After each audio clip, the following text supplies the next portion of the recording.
Hello, and welcome to the PoliticsGirl podcast. I'm your host, Lee McGowan. Let's get into it. Well, here we are. It's election day.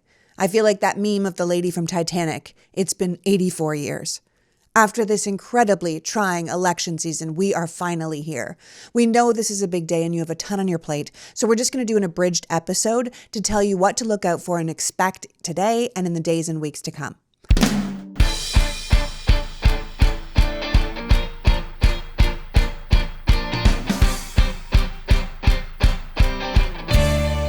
All right, let's get into it. Election Day episode. Now, if you haven't already voted, for goodness sakes, get out and do it.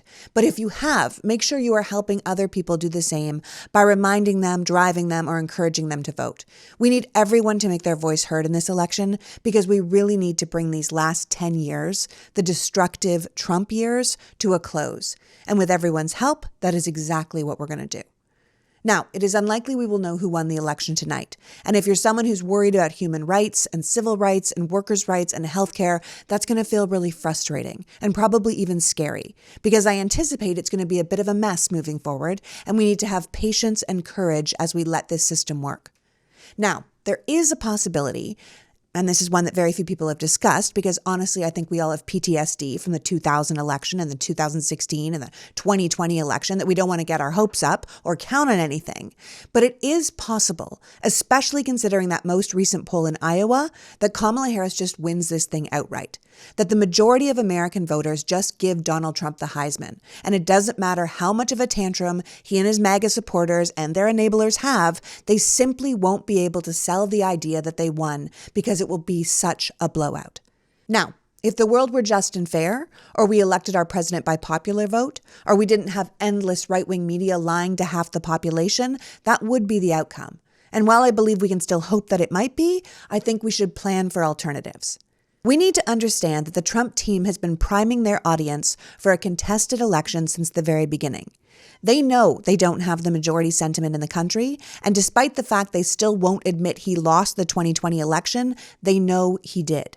But they also know that sowing the big lie has allowed them to change voting laws and purge voter rolls and cause election interference, all in the name of safety. And it's these behaviors that have got them about as close as possible to retaking power, despite the fact that they won't get the most votes.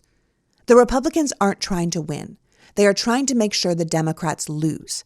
Instead of running a good ground game or reaching out to new voters, they have been stoking grievance and lies and hate while messing with the election infrastructure itself and telling their base that the Democrats are the ones that are cheating. The Republican base is now primed to reject the results of the election and distrust the word of anyone who isn't them. So while American elections are still among the most transparent of all of our government processes, with opportunities for partisan observers to be involved at every level, counting and canvassing of both mail-in and election day ballots, giving Republicans and Democrats ample opportunity to search for any evidence of fraud, I think we can safely say that MAGA leaders and the right-wing media ecosystem will claim victory even if and when they lose. As democracy's hero, election lawyer Mark Elias, who has been fighting all of these election interference cases around the country for years and is a key part of the Harris-Walz legal team after winning every case representing the Democrats during the 2020 Stop the Steal lawsuit, says, the Trump plan is this. Kamala Harris will win the 2024 election. Donald Trump will lie about it. His lawyers will file frivolous lawsuits. They will lose those lawsuits, and Republicans will spend the next 4 years concocting even more crazy conspiracy theories. That is what we should expect.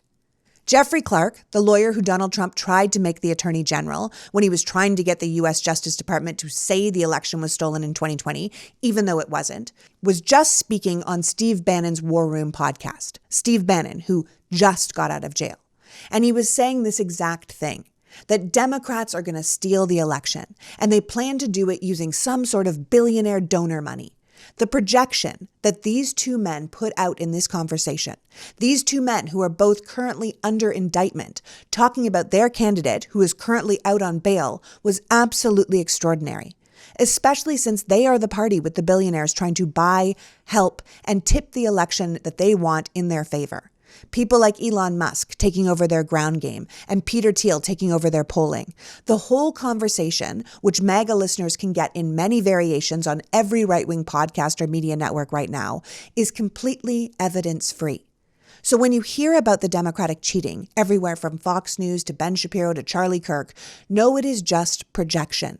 And it is clear that this is not the behavior of a group of people who think they're going to win, but the behavior of a group of people who are priming their audience to think they didn't lose. Again. But as Robert Reich said, the Trump tricks won't work if we know they are coming. So here's what you need to be prepared for. Trump is going to prematurely declare victory before all the votes are counted. This is a lot like saying you won the Super Bowl at halftime and not at all how it works. Any American election expert will tell you that the Republicans always take an early lead as the results start coming in. This is what's called the red mirage. Votes are counted by precinct, and Democrats tend to live in more densely populated urban precincts, while Republicans tend to live in less populated rural ones. So it just takes longer to count the votes in precincts that have more people. Reich uses the example of Georgia, with blue-leaning Fulton County having 300 times more people living in it than live in deep red Glasscock County. So if Fulton County has 300 times more ballots to count, Glasscock County is going to finish counting their ballots first, and they will have their results up sooner. Democrats are also more likely to vote by mail, and mail-in ballots take longer to count. First, they have to be processed, which means doing things like verifying voter signatures and physically preparing the ballots to be counted. And then those processing practices vary from state to state. While 43 states allow election workers to begin processing before Election Day, 7 states require them to wait until Election Day. And while 12 states allow the counting to begin before Election Day, 24 states won't begin the process of counting mail-in ballots until the morning of November 5th, while 14 states won't allow any mail-in ballots to start counting until after the polls close. And counting mail-in ballots takes a long time because they have to verify the identity and eligibility of each ballot. Some states, like California, allow anyone to vote by mail, but other states require voters to provide a valid excuse to vote absentee, and that excuse has to be double-checked. So before any election official can count any mail-in ballot, they have to receive and process that ballot to confirm the voter's identity and their eligibility to vote. The states that allow ballots to be counted before Election Day can move forward with this process as the votes come in, but other states have to wait. If you vote in person, the election officials can confirm your identity and eligibility at the polling place, but it often takes longer to count and report results from absentee and mail-in ballots because the person isn't right in front of them. So because Democrats tend to live in more densely populated areas and vote more often by mail, the Republicans often take an early lead, the red mirage, and over the course of the evening, the results start moving towards Democrats. This is called the blue shift. It's not magic when the Democratic votes start to creep up. It's math. If we want safe and secure elections, which America has, we need to understand that things are going to take time. This is just how it works. In fact, when you hear a story about someone who has voted illegally, it's because the system was working and the person was caught.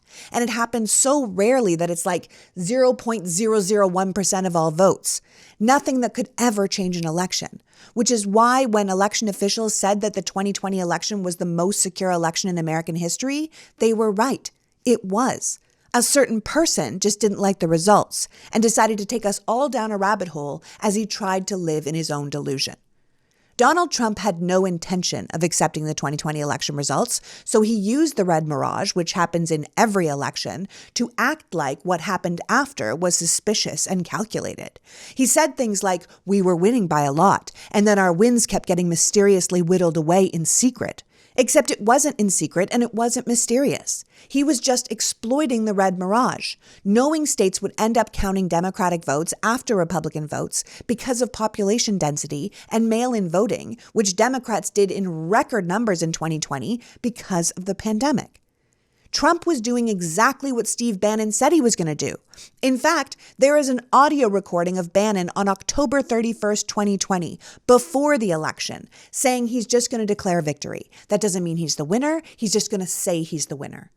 Trump's claim was that the votes counted earlier in the night, the ones from in-person voting, which Republicans were doing at far higher numbers than Democrats during the height of COVID, were somehow more important than the votes that were counted later.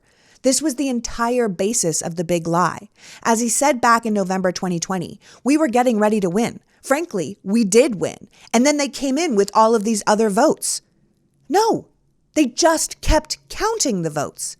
Again, you don't win the race if you're ahead in the middle. It's not over until you cross the finish line. So MAGA is planning to run the same playbook in 2024.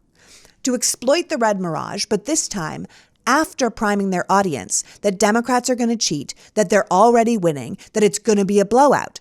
They have been assisted in this messaging by people like Elon Musk on X, pushing absolutely unprecedented disinformation campaigns, right-wing media paid in many cases by Russian operatives to push their Dems are cheating and we are winning narrative, and right-wing billionaires like Peter Thiel funding poll after poll that's skewed to show them ahead. So I think we can count on Trump using the red mirage to claim victory before all the ballots have been counted.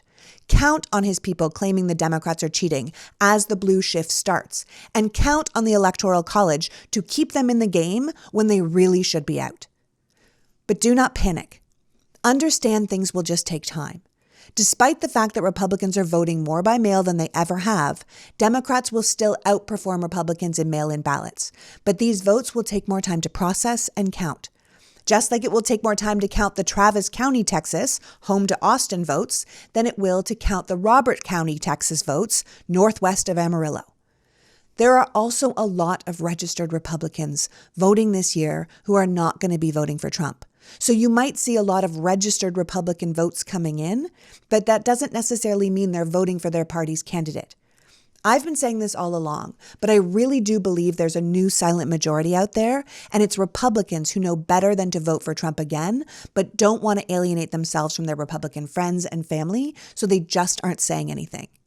Now, there's a lot of election propaganda out there, and I think we should count on it getting worse. We already have stories of immigrants voting multiple times, people destroying ballots, illegals trying to vote, and all of these stories have been debunked. But that doesn't mean they aren't making the rounds through the media or exploding on social media. The goal, of course, is to shake people's faith in the integrity of the presidential election itself. The Office of the Director of National Intelligence, the FBI, and the Cybersecurity and Infrastructure Security Agency have all confirmed that a lot of these cheating stories are being manufactured and amplified by Russian actors and are part of Moscow's broader efforts to, quote, raise unfounded questions about the integrity of the U.S. elections and to stoke divisions among Americans, end quote. That is an official statement from the FBI. So we're really in the thick of it. But please know our elections really are secure, and the secretaries of state who are in charge of the elections in most states are very prepared for what's going to happen. They are telling us to expect a flood of disinformation all day, through the week, and probably in the months ahead. But our elections are safe. They will just take time. We need to be sure we count all the votes, so we can't be freaking out if we see things online. Do not be sharing things if you don't know if they're true or not. Understand results might be slow, but this counting process is something this country has been doing for hundreds of years, and we're quite good at it. But checking and verifying every vote is counted and legit takes time, and the results are only official when the state official reports them. So don't take anyone else's word for it. Not a politician, not a news network, no one until the state election officials certify the results. Also, expect multiple lawsuits to be filed. Now, let's talk about how all the TV networks are going to come into play here, what they're going to do to help democracy and what they're going to do to help cheat. Since we're hopefully coming to the end of mocking people with cats, today I would like to talk about my dog. I have a beautiful dog, a wonderful golden doodle named Chips, who is an absolute dream boy, and I think it would be fair to say that I'm close to being obsessed with him, and the feeling is mutual. He is my shadow, he goes everywhere with me, and I'm not kidding you when I tell you he loves Sundays for dogs. I had heard great things about Sundays, but my boy's a picky eater, so I wasn't sure he would take it. But often when he refuses to eat anything else, Sundays is what he'll have.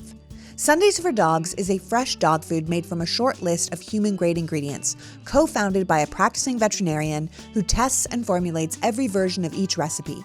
Sundays contains 90% meat, 10% superfoods, and 0% synthetic nutrients or artificial ingredients. And unlike other fresh dog foods, Sundays doesn't require refrigeration or preparation because of their air drying process. So you can just pour and serve. I go back and forth between the beef and the chicken because, like us, Chips gets bored if you offer him the same food every day. So if you and your dog want to try Sundays for Dogs, go to sundaysfordogs.com/politicsgirl and get 40% off your first order. That's sundaysfordogs.com/politicsgirl, or use the code politicsgirl at checkout for 40% off. Because I'm sure your dog is just as special to you as my dog is to me, and I would never steer you wrong when it comes to those doggos. sundaysfordogs.com/politicsgirl. I don't know about you, but with everything that's been going on, figuring out dinner is just not happening. Literally. I mean, I love a home-cooked meal, but planning and shopping for it, don't love that. And lately, I have no time to do it, which is why I love Marley Spoon. Marley Spoon isn't just a meal kit. They have put together the best tasting meals out there, and I'm not just saying that. Our family actually loves Marley Spoon. Every week you get to choose from over 100 recipes, from Cajun spiced chicken to vegan burrito bowls. There is something for everyone. Right now, they are rolling out their festive holiday-ready meals and desserts. Imagine treating your house to duck breast with sour cherry sauce, with crispy Persian rice, or warming up your mornings with holiday breakfast waffles and candied bacon. Plus, Marley Spoon's got a bunch of recipes adapted from Martha Stewart's 100th cookbook, so you can make your holiday meals extra special. These meals aren't hard to make, they're fun to choose, and they taste amazing. It feels like our family has tried almost every meal delivery kit, and Marley Spoon is such a cut above. And you can customize everything. Are you vegetarian? Do you have young kids? Do you like to eat low carb? They have all of it. And every recipe is reviewed by an in-house registered dietitian, so you know you're eating well. They even have an online market for pantry essentials like extra proteins, ready-to-heat options, snacks, basically anything you would need to make your weekly meals easy and delicious. So this holiday season, give the gift of great personalized food with Marley Spoon. Head to marleyspoon.com/offer/politicsgirl and use the code politicsgirl for up to 27 free meals. That's right, up to 27 free meals with Marley Spoon. One last time, that is marleyspoon.com/offer/politicsgirl for up to 27 free meals, and make sure you use my promo code politicsgirl so they know I sent you. Even if you think it's a bit overhyped, AI is suddenly everywhere, from self-driving cars to molecular medicine to business efficiency. If it's not in your industry yet, it's coming, fast. But AI needs a lot of speed and computing power. So how do you compete without costs spiraling out of control? Time to upgrade to the next generation of the cloud, Oracle Cloud Infrastructure, or OCI. OCI is a blazing fast and secure platform for your infrastructure, database, application development, plus all your AI and machine learning workloads. OCI costs 50% less for compute and 80% less for networking, so you're saving a pile of money. Thousands of businesses have already upgraded to OCI, including MGM Resorts, Specialized Bikes, and Fireworks AI. Right now, Oracle is offering to cut your current cloud bill in half if you move to OCI. For new U.S. customers with minimum financial commitment, the offer ends December 31st, 2024. See if your company qualifies for this special offer at oracle.com/PGP. That's oracle.com/PGP. You know, life feels like it's constantly speeding up. And between the headlines, the daily grind, and just trying to keep up, it can all feel pretty overwhelming. And that's why I'm incredibly grateful for Calm. Calm is the #1 app for sleep and meditation, designed to give you the tools to calm your mind and change your life. It's honestly incredible. It's an app that meets you where you are, whether that's needing a bit of stress relief, helping you with sleep, or a moment just to breathe. They have everything: guided meditations, grounding exercises, and even sleep stories, which I personally love. There is something so comforting about drifting off to sleep with a story in the background. It just gives me instant permission to unwind. And Calm's not some one-size-fits-all app. It offers something for every moment and mood. They've got meditations to help with anxiety, boost focus, or build healthier habits, as well as calming music and nap meditations that can give you a quick boost in 28 minutes. Feeling overwhelmed? Calm has grounding exercises and short guided sessions that help you reset. They even have experts to talk to you to manage your relationships or grief or self-esteem. I actually use Calm every day. It puts all of these tools right in your pocket, helping you feel happier and healthier each day. So stress less, sleep more, and live better with Calm. For listeners of our show, Calm is offering an exclusive 40% off a Calm premium subscription at calm.com/politicsgirl. Go to calm.com/politicsgirl for 40% off unlimited access to Calm's entire library. That's calm.com/politicsgirl. Have you ever noticed with those big wireless providers, what you see is not what you get? Somewhere between signing up and receiving that first bill, that price you thought you were paying just keeps going up. With Mint Mobile, though, there are no surprises. When they say it's $15 a month when you buy a 3-month plan, they mean it. No gotchas, no hidden fees, just straightforward pricing. We've all dealt with those other wireless companies that add random fees or upcharge for things we didn't even understand. With Mint, there's none of that. You're saying goodbye to the overpriced plans and horrible monthly bills and all those gotcha fees. Mint Mobile gives you premium wireless starting at just $15 a month, with high-speed data, unlimited talk and text, all on the nation's largest 5G network. And the best part? You can use it on your own phone, bring your own number, and keep all your contacts. So if you're ready to ditch those overpriced wireless plans, then get this new customer offer and your new 3-month premium wireless plan for just $15 a month. Go to mintmobile.com/politicsgirl. That's mintmobile.com/politicsgirl. Cut your wireless bill to $15 a month at mintmobile.com/politicsgirl. $45 upfront payment required, equivalent to $15 a month. New customers on first 3-month plan only. Speed slower above 40 gigabytes on unlimited plan. Additional taxes, fees, and restrictions apply. See Mint Mobile for details. And we're back. Now, while VP Harris has a number of ways to get to 270 electoral votes, and her campaign has built an incredibly strong ground game for the close elections in every swing state, Harris already has a strong early vote, as well as a way higher ceiling of support of people who could vote for her, including independents and former Republicans. It is a very wide map. While Trump is focused only on his base and has farmed out his ground game to outsiders who don't know what they're doing. Elon has been paying for it in the battleground states, and he's already being sued by poll workers who were mistreated and said they were tricked into working on his door-knocking campaign. Both campaigns have robust legal teams in place, but I will say that the Harris-Walz legal team is top-notch, while the Trump team is far less so. The Harris-Walz legal team has been preparing for this moment for years. As far as I understand, they have already drafted briefs for lawsuits in each individual state where they know the Trump team will file, and they are ready to go. They know Trump is preparing to declare victory without seeing results, but unlike 2020, this time they know it's coming. Honestly, one of the things I think we should take from this knowledge that Trump is planning to cheat is that he's panicking. They're not liking the numbers they're seeing in internal polling or early voting. They're not liking their dwindling rallies. They're not liking the amount of women or young people turning out to vote, so they're putting all their chips in on voter suppression and then preemptively declaring victory and then making us fight him in court. What we have to remember is that Donald Trump can say whatever he wants, but there is a process to counting our votes, and we are going to follow it. That just because you file a lawsuit doesn't mean it's real or you have any evidence to win that lawsuit. That the law and the facts are on our side, and we need to stay calm and pass on good information while these people flood the zone with lies. Trump thrives on chaos, so let's not give it to him. He can't just take the election, so don't feed into the panic that the Trump team will want you to feel. Today, they are hoping to suppress the vote. Moving forward, they're hoping to sow chaos. Don't help. TV networks are going to call the non-battleground states when the margin of victory is too large to be overcome by the amount of outstanding votes left to be counted.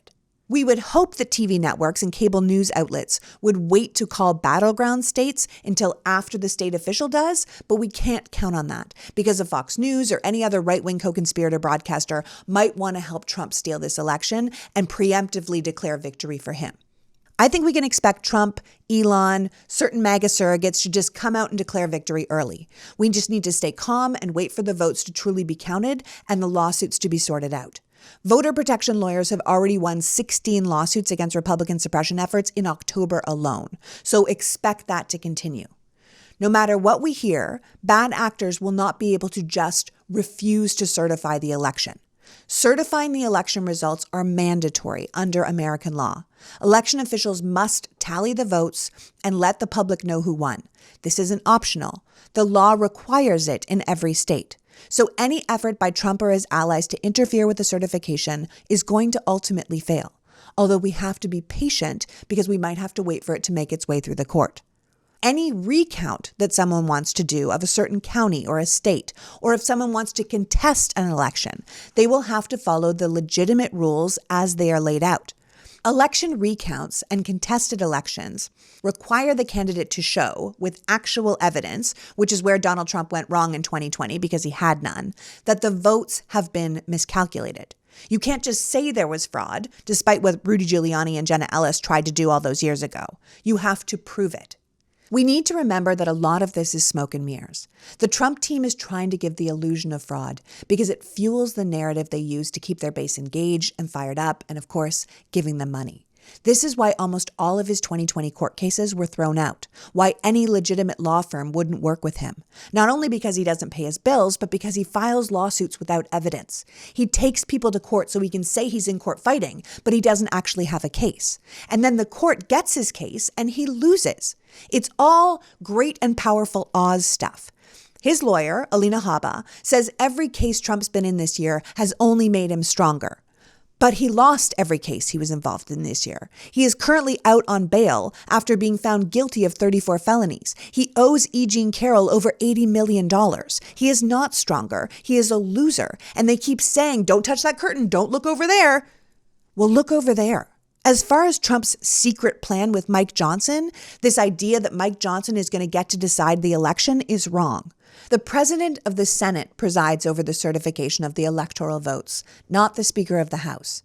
And it's also the hope that this election not only gets us a Kamala Harris presidency, but the Democrats win back the House in the process, which means the person presiding over the House during the certification would be Democratic leader Hakeem Jeffries and not Republican leader Mike Johnson. The fact that Trump is even talking about a secret way to win also feels pretty indicative of the fact that he knows he needs tricks because the Republicans don't have the votes. We also need to remember that we now have something called the Electoral Count Reform Act, which was passed to tighten the safeguards around the certification of the election after all the shenanigans on January 6, 2021, when the Republican representatives started questioning the electoral counts from certain states. In the past, you only needed one member of the House and one member of the Senate for an objection. But the ECRA limits the grounds for objections and requires that any objection be signed onto by 1/5 of the House and 1/5 of the Senate before it can be heard. To avoid the pressure that was put on VP Pence, the ECRA makes it clear that a vice president's job in counting electoral votes is solely ministerial, that they have no power to reject the electors. Any objection must be done by 1/5 of the House and 1/5 of the Senate working together, not Ted Cruz and Marjorie Taylor Greene working together. And if you can get 1/5 of the House and 1/5 of the Senate to object to the electoral votes, the objectors would still need a majority in both chambers to sustain that objection. So the people are now far more protected from members of Congress disrupting the counting to unfairly undermine the public's confidence in the integrity of our elections than they were back in 2021. And while a member of Congress can be expelled with a 2/3 majority vote from their respective body once they are seated, there is no path for, say, the Speaker of the House to refuse to seat them. So Mike Johnson can't just refuse to seat the new Democratic members of Congress on January 3rd, hoping to control the results when the certification of the election happens on January 6th. Finally, we need to remember that the last time our presidential elections were interfered with, Donald Trump was president, and he did absolutely nothing to protect our votes or stop the actions of his allies that were causing the problems. You might remember the ringleader of many of the problems, Jim Jordan, getting a Presidential Medal of Freedom after January 6th. He didn't get that for representing the American people. He got that for taking one for Team Trump. This time, we have a president who is an absolute warrior for the Constitution and the rule of law in Joe Biden. I think we can safely expect he won't just sit idly by while bad actors attempt to steal an election. So I want you to go into this day feeling confident. I want you to vote. I want you to get your friends and family to vote. And then I need you to stay calm through today and in the weeks that follow. Again, we could just have a blowout. But I would say expect swing states to fluctuate. Understand that the red mirage and the blue shift are going to happen, and know that no matter what you hear, there are great teams in place to make sure our elections will be secure and the results will be properly certified. The most important thing you can do now is to help get people to the polls, to not spread misinformation, and to trust that the Democrats are ready for these lies. In America, we value our freedom to cast our vote and to have them counted. We do our job of turning out and casting our ballots, and then election officials have to do their job to count and certify our votes. While some politicians may try to claim victory and spread lies to sow doubt and seize power if they lose, at the end of the day, the results will be accurate and official, and the will of the people will ultimately prevail. I know it's stressful, but it's also hopeful, because I think we are heading into a season of reckoning, where those who would seek to undermine the great American experiment will finally meet their comeuppance. And frankly, it cannot happen soon enough. So happy Election Day, my friends. Thank you for caring enough about democracy to be here. Until next week, with great hope, PG out. The PoliticsGirl podcast is written and performed by me, Lee McGowan, in partnership with the Midas Media Network, and produced and edited by Happy Warrior Entertainment. All rights reserved.